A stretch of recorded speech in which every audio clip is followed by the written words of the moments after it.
Hello everybody, I'm JackieKCooper, and my entertainment rundown for today is another double feature. Two movies I'm going to review for you today. One is Hard Kill, action film, and then the second one is Words on Bathroom Walls. How about that for an interesting title? But we're going to have reviews of both of those in this video. Hard Kill stars Bruce Willis, Jesse Metcalfe, you've seen him on TV, I'm sure, Sergio Rizzuto, and Layla Kent. And she was, from what I understand, was on one of those Real Housewives of California spinoffs. It's the one where they work in a restaurant. But anyway, that's supposedly her background. Beautiful woman. I had never seen her. But Hard Kill drew my attention because it stars Bruce Willis. And one of my all-time favorite movies is Die Hard. But let me tell you, a lot of time, a lot of distance, a lot of talent, between Die Hard and Hard Kill. Just vastly different. In this film, you don't know, but in this film, Bruce Willis plays a man, wealthy, financier, businessman, whatever, and his daughter has been scientifically trained, and she has come up with some kind of computer equipment that could make the world a much, much better place, or it could wipe out the world economically, socially, etc. And she is kidnapped and held hostage because they want Bruce Willis to give the code. He has the code to the computer information that they need to activate this for nefarious purposes, of course. So Bruce Willis hires Jesse Metcalfe, who is an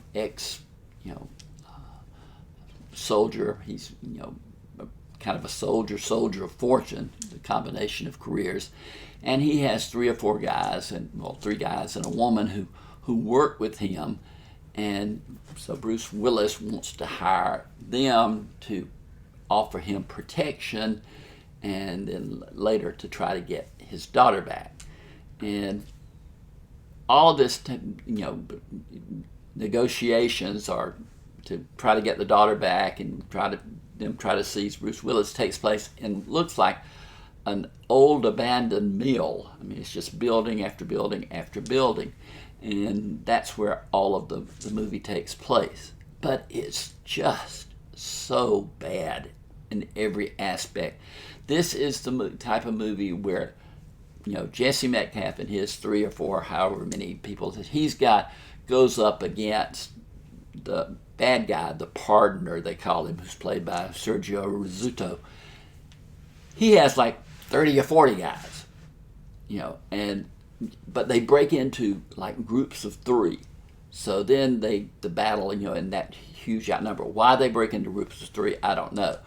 But they have weapons and they have, equipment on, like, looks to me like bulletproof vests and helmets and whatever. Jesse Metcalfe and his guys are just in city clothes, looks like. But the bad guys fire off all these rounds of ammunition, never hit anybody hardly. And then Jesse Metcalfe and his people never miss.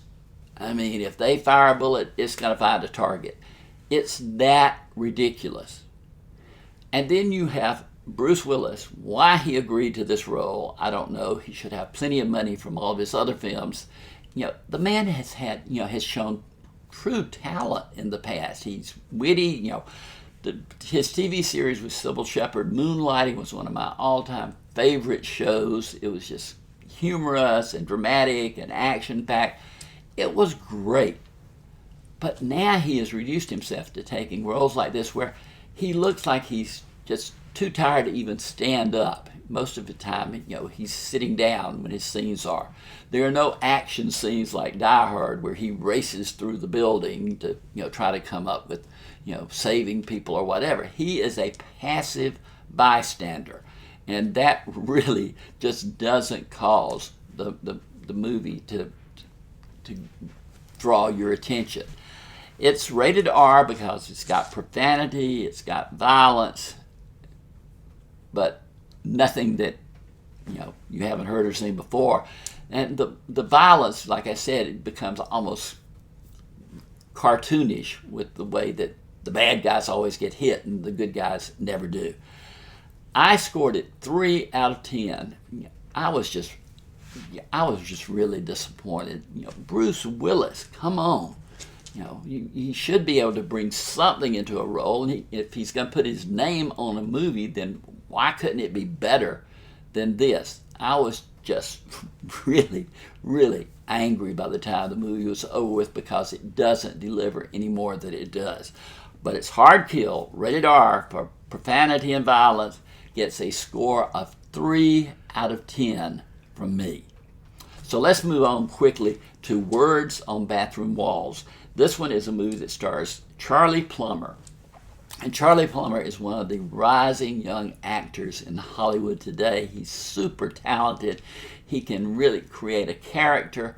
And in this film, he plays a young man who started off life and he had some problems early on.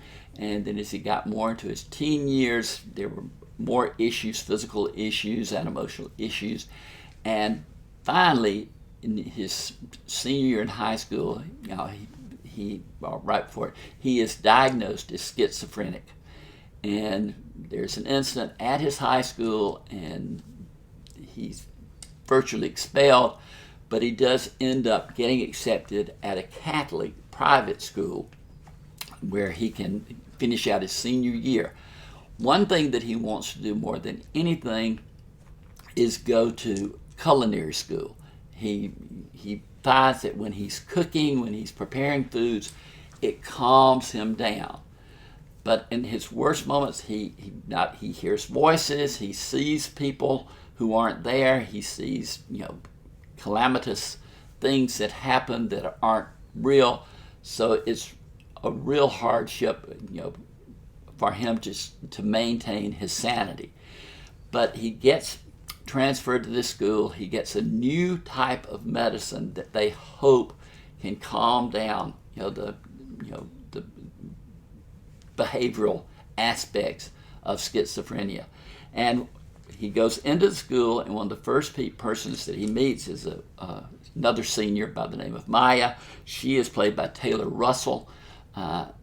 They become close friends. He's manages with the medication and all to calm himself down enough to attend classes and whatever. But this movie shows, how difficult and serious and how understanding that we as people without this problem should be towards those people who do have it, because this young man's life is a struggle all the way through. The nun who runs the school, she says, this is your last chance. You've got to keep your grades up. You've got to take this test at the end of the year. So she's played by Beth Grant, who's a character actress that I really like. She's kind of like Margot Martindale, but I really like Beth Grant. There's a priest at the school played by Andy Garcia. He's kind of the head priest, and he stumbles upon Charlie Plummer, or Charlie Plummer stumbles upon him. He kind of goes into the confessional, and he says even though he doesn't believe in God, that he just wants to talk, and they become friends. And the priest, played by Andy Garcia, also has an influence on his life. His mother is played by Molly Parker. All of these are actors that I just really like a whole lot. And her boyfriend, his father, deserted the family early on because he couldn't cope with Charlie Plummer's schizophrenia. But then this is a new boyfriend who comes into their lives. He's played by Walton Goggins, one of my favorite actors overall in anything. So you've got so much talent, into this film, and everybody is really doing a great job of what they're doing. And the storyline is so intense but they also just give it real human moments that you can enjoy. So it's not like depression. The film itself is rated PG-13 for profanity and violence. I scored it 7 out of 10. Again, this is a movie that just is lifted up by the performances, the subject matter, the way they treat it. I don't know. There are some things that, questions that I had that never got to be answered. I don't want to spoil anything, so I'm not going to raise those issues at this point, but I had hoped that you would get some answers to some of the questions that are raised, and you don't get an answer to all of them. But reach down there and hit the subscribe button. We've got movies coming out even in this COVID times. But for today, this has been Jackie K. Cooper's Entertainment Rundown with a double feature review of Hard Kill and Words on Bathroom Walls.